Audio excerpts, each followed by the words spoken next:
dilakukan ketika menghadapi cobaan dari Allah. Kita harus bersikap tenang, cari hikmah di balik cobaan, dan terima realitas. Pertanyaan yang kedua, mengapa Allah menguji kita dengan apa yang kita cintai? Karena Allah menguji kita untuk melihat seberapa besar kita mencintainya di atas segalanya. Tujuannya adalah agar kita lebih dekat kepada Allah dan tidak terlalu bergantung pada hal-hal duniawi. Misalnya, apakah hubungan kamu dengannya bergantung pada segala sesuatu yang berjalan baik dalam hidup kamu? Jika iya, maka kamu akan kehilangan sesuatu yang penting yang dijanjikan Allah kepada kita. Dan ada juga dari kelompok kami, Allah menguji manusia dengan apa yang mereka cintai sebagai bagian dari proses spiritual dan moral. Ini bertujuan untuk mengembangkan karakter, iman, kesabaran, dan kepribadian seseorang, serta membantu mereka memahami cinta Allah yang sebenarnya. Pertanyaan ketiga, kenapa Allah memberikan ujian yang berat kepada hambanya? Karena Allah ingin mengukur atau menguji kita sebesar dan sejauh mana tingkat keimanan seorang hambanya. Pertanyaan keempat, bagaimana sikap kita jika mendapat ujian dari Allah? Sabar, tingkatlah bersyukur dan selalu bersangka baik kepada Allah Subhanahu wa Ta'ala. Pertanyaan kelima, kenapa kita harus bersabar? Karena sabar itu kunci dalam menyelesaikan segala masalah kehidupan. Jadi janganlah terburu-buru untuk melakukan apapun itu. Dan pertanyaan yang terakhir, yaitu yang keenam, apa hikmah di balik ujian dari Allah? Ujian membuat kita lebih sabar, kuat, dan dekat dengan Allah. Ujian juga mengajarkan kita untuk lebih bersyukur dan menjadi pribadi yang lebih baik. Nah, jadi cara menghadapi atau menyikapi ujian dari Allah. Yang pertama, bersyukur dan tetap tenang. Yang kedua, berdoa dan meminta bantuan kepada Allah. Yang ketiga, tetap bersyukur meskipun sedang susah. Yang keempat, introspeksi diri dan belajar dari ujian.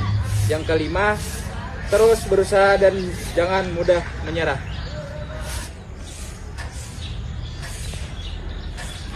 Saya di sini akan menjelaskan salah satu poin penting yang disampaikan oleh almarhum Syekh Ali Jaber adalah bahwa rencana Allah pasti lebih baik.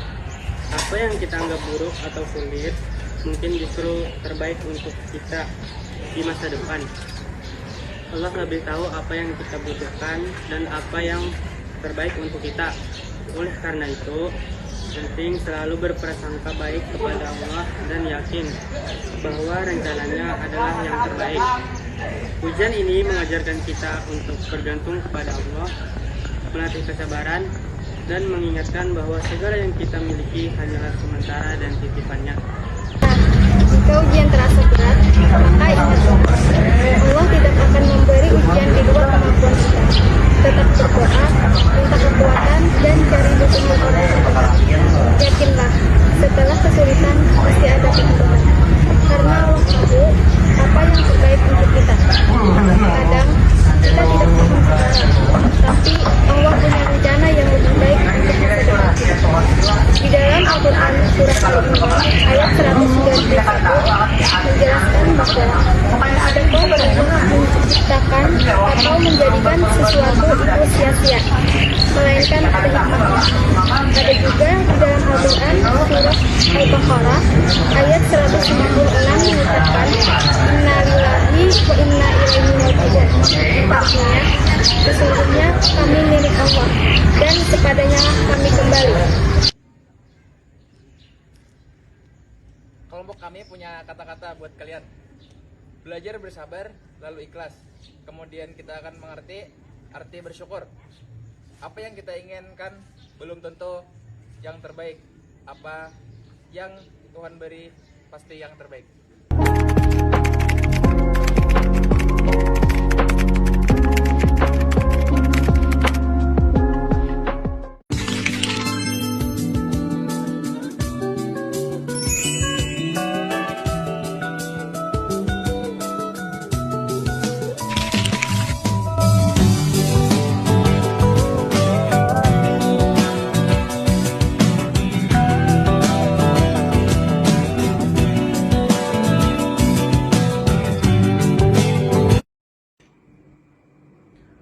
Assalamualaikum warahmatullahi wabarakatuh. Perkenalkan, saya Muhammad Akmal Sugiarto dari kelas 12/4. Sebelum lanjut ke materi di sini, saya akan menjelaskan sedikit tentang pandangan Islam mengenai sakit. Karena masih banyak orang yang salah paham dan salah cara pandang terhadap sakit. Jadi, apakah sakit merupakan takdir atau ujian? Dalam pandangan Islam, sakit dianggap sebagai bagian dari takdir yang telah ditentukan oleh Allah Subhanahu wa taala dan merupakan salah satu bentuk ujian atau cobaan dalam kehidupan manusia. Dalam Islam, diyakini bahwa segala sesuatu, termasuk penyakit, terjadi atas izin dan kehendak Allah Subhanahu wa taala. Di dalam Al-Qur'an, Allah Subhanahu wa taala berfirman, "Tidak ada sesuatu musibah pun yang menimpa seseorang kecuali dengan izin Allah. Dan barang siapa yang beriman kepada Allah, niscaya dia akan memberi petunjuk kepada hatinya. Dan Allah Maha Pengetahui segala sesuatu."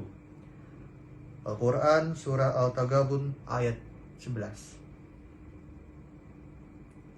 Ini menunjukkan bahwa segala musibah, termasuk sakit, yang menimpa seseorang adalah takdir Allah yang tidak bisa dihindari.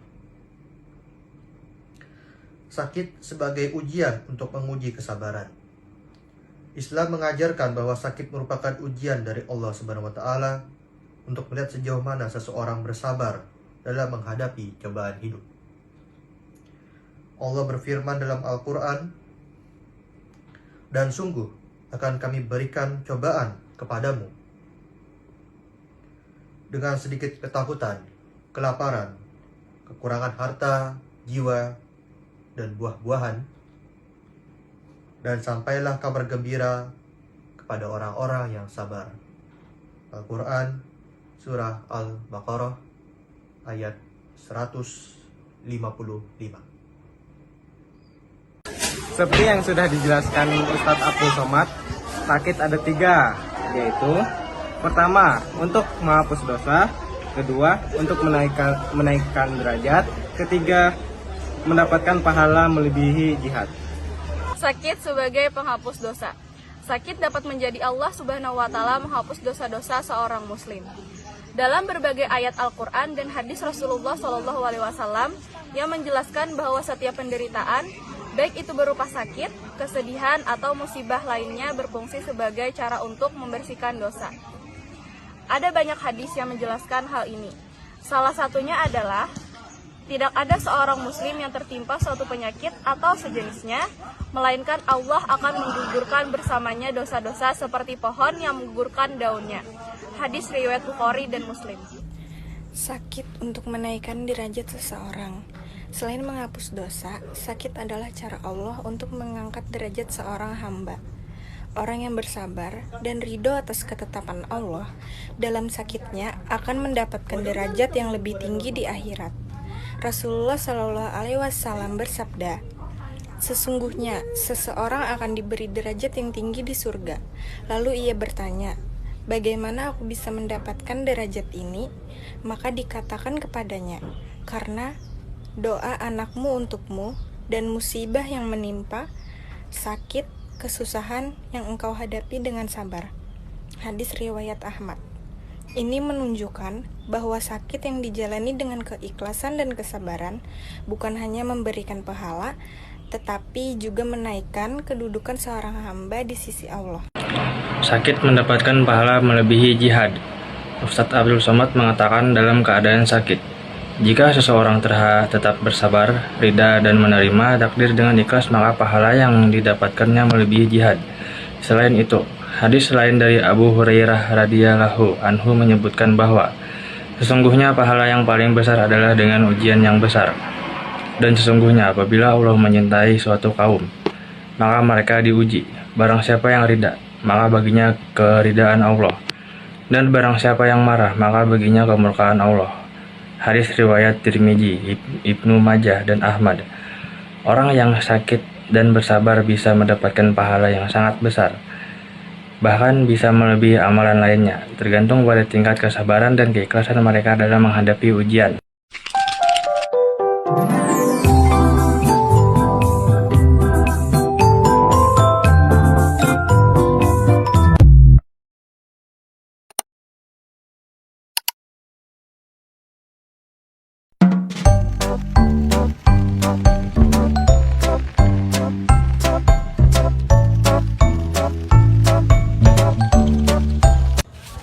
Assalamualaikum warahmatullahi wabarakatuh. Di sini saya sebagai perwakilan anggota kelompok 1 ingin memperkenalkan nama-nama anggota kelompok dari saya sendiri, Agripa Azahra, Salma Alia Hanifah, Fatimatu Zakiyah, Rahmat Hidayat, M. Fikri Nabilah, dan yang terakhir Ramadan Diva Rashid. Kami di sini ingin mempresentasikan mind mapping yang berjudul Ujian Bertubi-tubi Tanda Allah Sayang dari Ustadz Abdul Somad. Saya Muhammad Fikri Nabilah. Saya ingin menjelaskan poin pertama, yaitu ujian dari Allah. Ujian adalah bagian tak terpisah dari kehidupan manusia dalam perspektif Islam. Ujian yang diberikan Allah Subhanahu wa taala memiliki hikmah yang sangat dalam. Allah tidak akan membebani hambanya di luar kemampuannya. Setiap ujian yang datang adalah sebuah kesempatan bagi kita untuk semakin dekat dengannya, meningkatkan kualitas iman, dan meraih pahala yang besar. Hikmah di balik ujian, peningkatan iman. Ujian dapat menguatkan iman seseorang. Ketika dihadapkan pada cobaan, kita akan semakin menyadari betapa kecilnya dan lemahnya diri kita dibanding dengan kesabaran Allah. Penghapusan dosa. Ujian juga berfungsi sebagai penyuci dosa.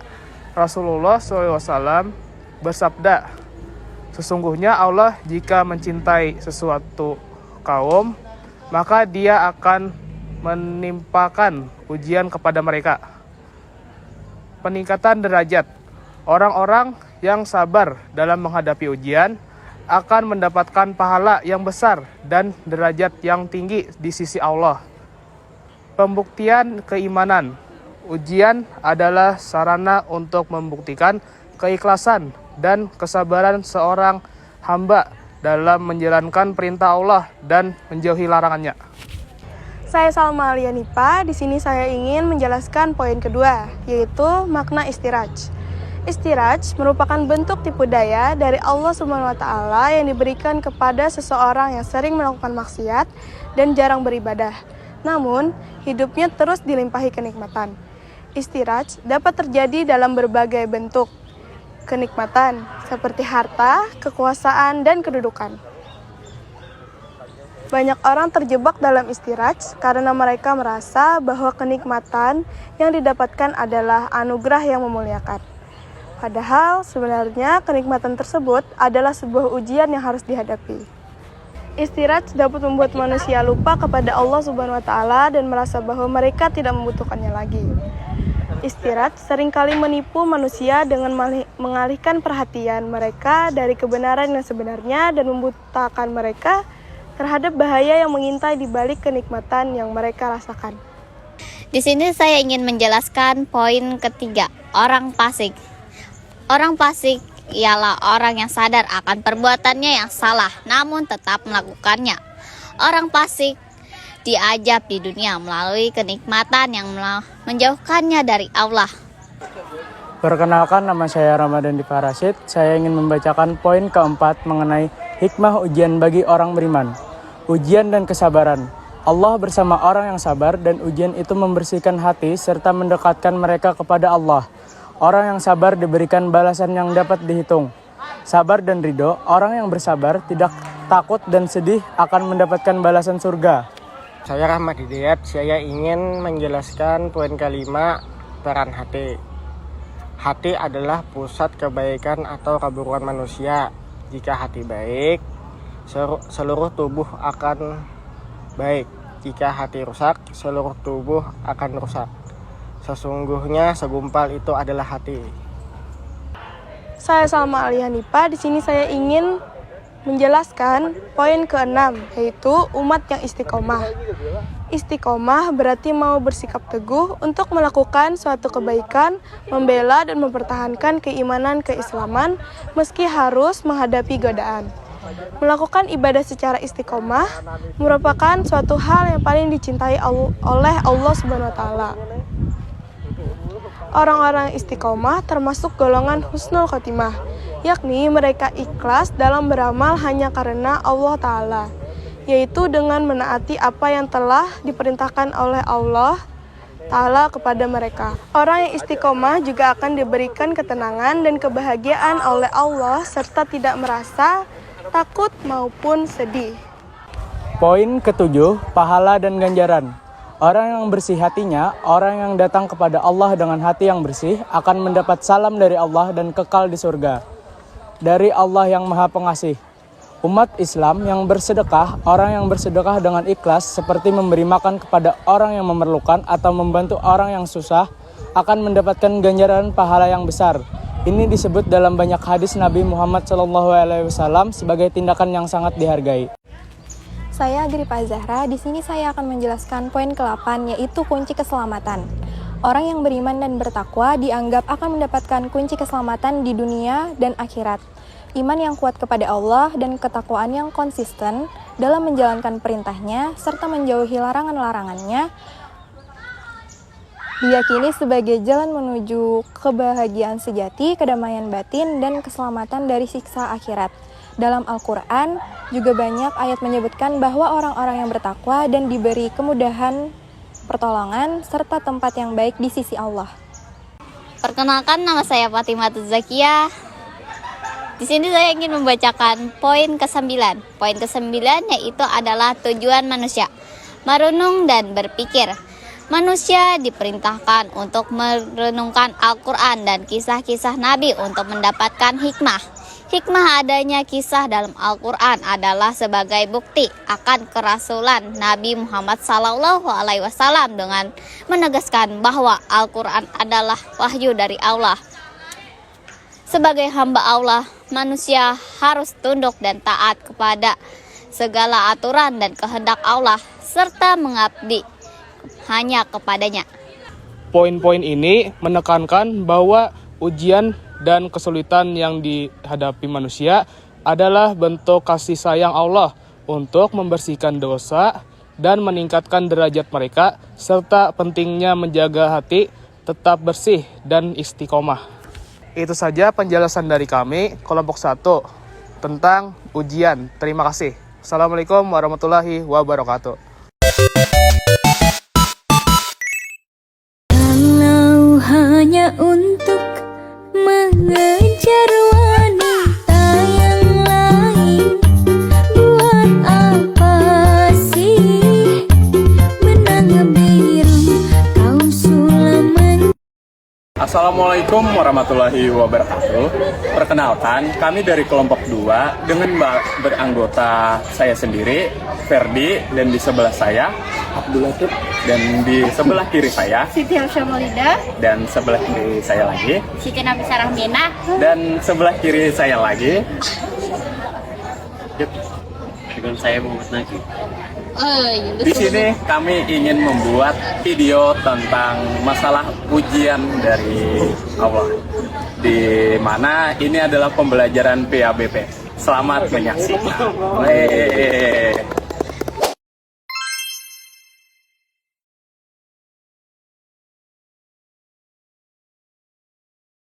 Assalamualaikum warahmatullahi wabarakatuh. Perkenalkan, nama saya Ferdi. Karena di sini saya jadi pembicara dan teman-teman saya merangkum hasil dari ceramah dari Ustadz Adi Hidayat. Jadi saya tulis lagi, saya ngertiin lagi, terus juga saya tonton ceramah dari Ustadz Adi Hidayat supaya saya mengerti dan paham tentang hal ini. Baik, dalam penulisan ini saya memakai sistematis yang dimana ada latar belakang, ada masalah, dan juga penyelesaiannya agar lebih mudah dipahami. Tanpa berlama-lama, kita langsung masuk aja ke materinya. Jadi di materi Ustadz Hadi Hidayat, beliau menyampaikan tentang ujian, lebih tepatnya ujian dari Allah Subhanahu wa Ta'ala untuk mentes keimanan dari hambanya. Di sini saya baca dulu, nanti saya ngertiin. Allah menguji kita salah satunya untuk mentes kita apakah dia atau kita layak mendapatkan keinginannya. Nah, di sini dimaksudkannya bahwa kita beringin atau berdoa pasti perlu diuji apakah dia layak mendapatkan yang dia minta ataupun tidak. Karena kalau dia berdoa langsung dapat hadiahnya, dia tidak mendapatkan ajaran sama sekali dari doa-doa tersebut. Terus ibarat semua hal, semua kegiatan haruslah dilatih. Jikalau sudah dilatih, tak mungkin hasilnya buruk. Nah, kalau memang kita harus gimana ya ceritanya? Jika kita melakukan hal sesuatu dan gagal, jangan berputus asa. Karena mungkin disitulah kita akan dilatih. Karena tidak mungkin semua orang mempunyai bakat yang maksimal. Langsung belajar, langsung bisa, tidak mungkin. Pasti ada yang namanya perlu proses. Ya, kita belajar dulu, terus gagal, terus belajar lagi. Mungkin begitu. Terus begitu pula ujian. Dengan sering kita diuji Allah, maka tingkat kesabaran suatu hambanya akan kuat. Nah, dimaksudnya di sini tuh, kalau kita sering diuji, kena musibah ataupun sebagainya, kalau kita mempunyai rasa sabar yang sangat tinggi, maka kita akan mudah dalam mencerna apa-apa yang diperintahkan oleh Allah Subhanahu wa Ta'ala. Jadi, semisal kita ada masalah kecil, contohnya saja berantem kecil dengan teman, kita tidak langsung tersulut emosi karena kita sering diuji oleh Allah dengan hal-hal yang kecil maupun hal-hal yang besar. Begitu kira-kira. Terus kita memasuki ke ranah masalah. Jadi, masalah yang terdapat dalam suatu ujian sangatlah bervariasi, yaitu kelaparan ataupun naik turunnya suatu ekonomi, terus hal yang kurang kita sukai atau kurang senangi, seperti contohnya kena musibah yang kita kurang enak. Contohnya kita pergi ke sekolah, namun di perjalanan kita mogok. Nah, itu kan hal musibah yang kita tidak senangi kan? Pastilah begitu. Terus hal yang kita senangi, ujiannya adalah nafsu. Dengan kita melihat lawan jenis, mungkin kita mempunyai rasa nafsu yang tinggi karena kita sedang diuji. Nah, jadi kalau kita diuji dengan hal yang kita senangi, diwajibkan untuk hambanya bersabar dan tidak melakukan hal tersebut. Terus dalam ujian juga tidaklah sama dengan orang lain. Nah, masalahnya juga termasuk itu, karena manusia ataupun individu tidak mungkin mempunyai satu masalah yang sama. Mungkin ada, tapi masalahnya itu cenderung berbeda. Contohnya, semisal di masalahnya itu di kelompok, pasti di antara dua individu itu berbeda. Semisal yang satunya kena masalah tentang cara mengerjakannya, terus yang kedua, individu yang kedua mungkin lebih kena masalah karena dimarahi gurunya karena tidak bisa membimbing teman-temannya yang ada di kelompok. Mungkin begitu. Terus cara penyelesaiannya. Nah, dalam masalah itu pasti ada penyelesaiannya, tidak mungkin tidak ada. Jadi dalam ujian begitu juga, pasti ada masalah, pasti ada penyelesaiannya. Di saat kita mengalami musibah, terimalah dengan sabar. Namun sabar ini bukan berarti hanya diam. Nah, jadi kita tuh memang diperuntukkan untuk sabar. Tapi sabarnya itu tidak kayak diam, pasrah gitu, bukan. Tapi lebih ke arah kita menerima, namun kita tidak mengeluh. Nah, gitu maksudnya. Kita masuk ke musibah. Ini selingan aja ya, karena musibah pasti ada definisinya. Dalam pengertian Ustadz Hadi Hidayat, jikalau seseorang menginginkan sesuatu, bisa jadi itu sebuah musibah. Karena musibah itu terbagi menjadi dua, musibah yang baik ataupun musibah yang buruk. Jadi, yang sesuatu kita alami itu namanya musibah. Semisalnya, saya sedang melakukan tugas ini menurut saya musibah. Tapi menurut guru juga musibah, mungkin begitu kata Hidayat. Terus kita lanjut ke penyelesaian yang terakhir. Jadi dengan kita sudah bersabar, alangkah lebih baiknya kita juga melakukan sholat. Karena apa? Dengan kita sudah sabar, itu sudah menjadi sebuah pelindung lah. Terus yang namanya pelindung perlu diperkuat. Dengan apa? Dengan namanya sholat. Kalau kita hanya sabar tapi tidak sholat, mungkin itu kurang tepat. Jadi begini, kita sudah sabar dalam melakukan ujian, kita haruslah sholat untuk meminta jalan dan dipermudahkan dalam ujian tersebut. Supaya apa? Supaya kita lebih mudah menyelesaikan ujian tersebut. Nah, terus kita lanjut ya. Dan diingat bahwa Allah Subhanahu wa Ta'ala sudah pasti menunjukkan kisi-kisi penjelasan ujian. Kita hanya mendengarkan kisah-kisah Nabi seperti, jikalau kalian sakit, kalian hanya melihat atau mendengarkan cerita dari Nabi Ayub. Terus yang misalnya masalah keturunan, kita bisa mendengarkan tentang cerita Nabi Zakaria. Terus kalau kayak hanya sakit ringan, yang begitu-begitu doang, kayak capek, lelah, lesu gitu, kita mendengarkan cerita tentang Nabi Ibrahim. Baterainya. Tapi ini bukan merujuk kepada hal tersebut untuk mendengarkan cerita Nabi, tapi memang di situ kayak diselipkan oleh Allah Subhanahu wa Ta'ala supaya kita sadar tentang seberapa penting mendengarkan kisah-kisah dari Nabi. Ya, itulah. Terus jadi ujian dan kisah Nabi haruslah diselaraskan. Jangan masalah sakit ringan mendengarkan kisah Nabi Zakaria mungkin. Dan perlu diingat, ujian ini yang memberikan Allah Subhanahu wa Ta'ala, berarti Allah juga yang memberi solusinya.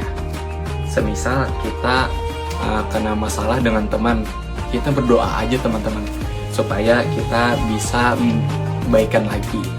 Jadi supaya hal tersebut terjadi, kita harus sholat, doa, dan bersabar supaya Allah memberikan solusinya. Semisal nanti tidak secara langsung, mungkin dari ide munculnya diberikan oleh Allah. Kayak kita mikir nih sambil sholat, tiba-tiba kita kepikiran kalau kita ngasih coklat aja gitu. Terus temuan secara baik-baik, jadi tidak membuat hal-hal yang lain gitu. Terus kita lanjut ya. Saya juga terkesan, di sini saya terkesan sekali dengan Ustadz Adi Hidayat tentang kisah dari Nabi Ayub. Jadi, iblis meminta Allah untuk menguji Nabi Ayub dengan keimanannya. Dengan cara apa? Dengan menghilangkan 3 dari Nabi Ayub. Yang pertama itu hartanya, karena Nabi Ayub sangatlah kaya di ceritanya. Terus yang kedua keturunannya. Yang ketiga menghambat ibadahnya Nabi Ayub. Dan semua itu diuji sekaligus ke Nabi Ayub.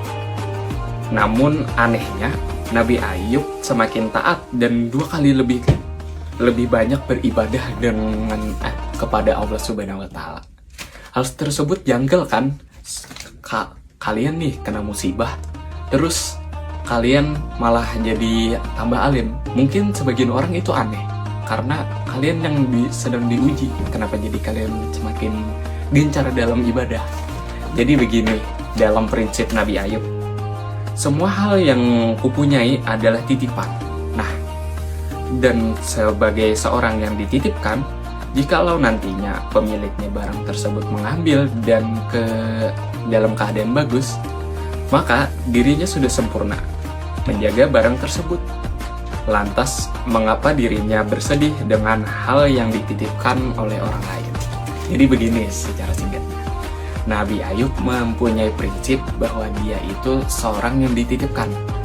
Jadi, orang yang menitip kepada dia, barangnya harus dijaganya dengan sempurna. Contohnya nih, anak dan harta itu kan punya Allah Subhanahu wa Ta'ala. Jadi, Nabi Ayub hanya jadi orang titipan. Hal tersebut membuat Nabi Ayub, jikalau Allah Subhanahu wa Ta'ala mengambil hal tersebut, dia tidak marah. Karena dia merasa bahwa Allah telah mengambil hal tersebut, kenapa jadi dia marah? Karena itu kan barang punya Allah. Gitu. Mungkin segitu saja dari saya karena materinya juga udah habis. Mungkin sekian dari saya. Wassalamualaikum warahmatullahi wabarakatuh.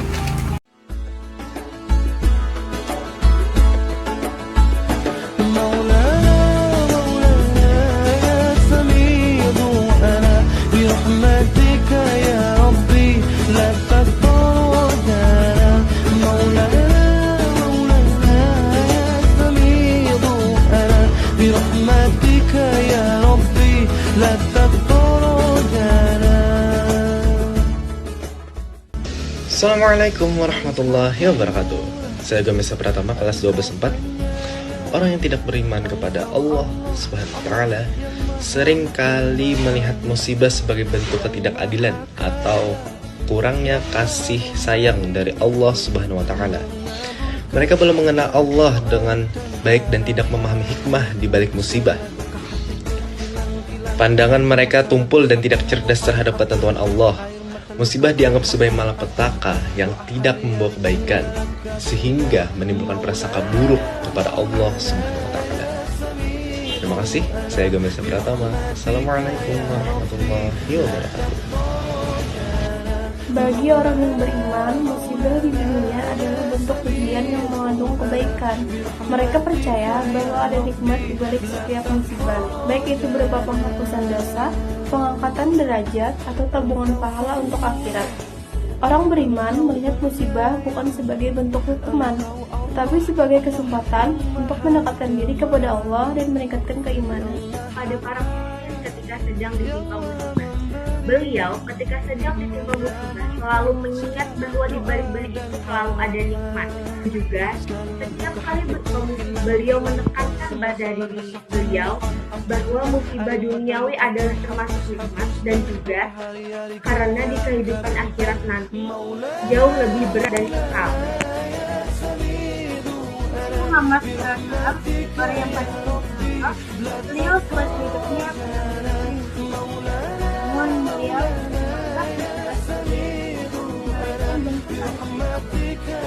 Muhammad SAW mengatakan bahwasanya hidup di dunia adalah dan sejatinya ada di akhirat. Musibah inilah bentuk kasih sayang dari Allah. Sabar adalah sifat yang sangat ditekankan dalam Islam. Namun sabar yang sejati harus berlandaskan iman. Orang yang sabar karena iman tahu bahwa Allah yang memberikan pahala tanpa batas kepada mereka yang bersabar menghadapi musibah. Musibah dianggap bukan sebagai hukuman, tetapi sebagai kesempatan untuk meraih pahala dan kemuliaan di sisi Allah. Assalamualaikum warahmatullahi wabarakatuh. Ulun Mutiara Parwadati ingin membacakan tugas PABP, yaitu dalam menghadapi musibah sangat penting untuk tidak mudah menilai orang lain secara negatif. Musibah yang dialami seseorang tidak selalu berarti hukuman dari Allah. Bisa jadi itu adalah cara Allah untuk mengampuni dosa atau mengangkat derajatnya. Selain itu, kita juga tidak boleh berprasangka buruk kepada Allah ketika diberi musibah, karena segala yang terjadi memiliki hikmah yang mungkin belum kita pahami sepenuhnya. Terima kasih. Wassalamualaikum warahmatullahi wabarakatuh.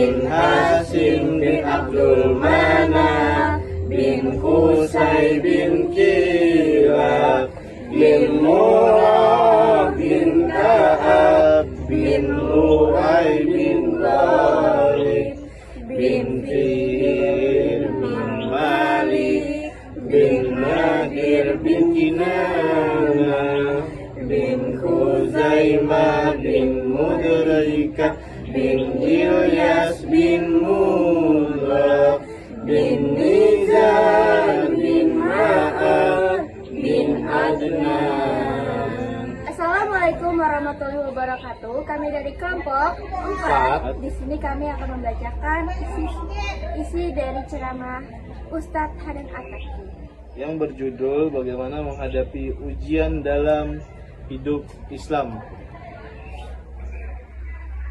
Dan perkenalkan, nama saya Dita Tiasa Fitri, teman saya di sebelah Afra Haifah dan saya Dewi Abdita. Saya Ahmad Maulid Darbi. Saya Muhammad Rafi Aditya. Ini saya akan membacakan isi dari ceramah tersebut. Ayat kedua dari surah Al-Ankabut memberikan sindiran dari Allah kepada manusia yang berpikir bahwa mereka akan dibiarkan mengaku beriman tanpa diuji. Ujian merupakan bagian dari iman. Melalui ujian, kualitas keimanan seseorang diukur. Ada berbagai bentuk ujian, baik fisik, harta, maupun perasaan. Ujian perasaan seperti ego, marah, dan sakit hati seringkali lebih berat daripada ujian fisik. Seseorang yang beriman harus bisa bersabar dalam menghadapi ujian, terutama ujian emosional, karena sabar adalah tanda iman. Ujian emosional bisa datang dalam berbagai bentuk, seperti godaan ego atau ketidakadilan. Bahkan, contoh seperti iblis yang gagal menghadapi ujian emosional saat merasa lebih baik dari Nabi Adam, menunjukkan bahwa sabar dalam menghadapi ego sangatlah penting. Kesabaran dalam perasaan adalah salah satu ciri utama orang beriman, dan orang yang tidak sabar dalam menghadapi ujian emosionalnya bisa tergolong sebagai orang yang munafik. Ujian emosional bisa datang dalam berbagai bentuk, seperti godaan ego atau ketidakadilan, bahkan contoh seperti iblis yang gagal menghadapi. Oleh karena itu, penting bagi setiap individu untuk melatih diri mereka dalam bersabar, baik tahap ujian fisik maupun emosional. Sabar adalah menghadapi ujian ini adalah kunci untuk menilai sejauh mana keimanan.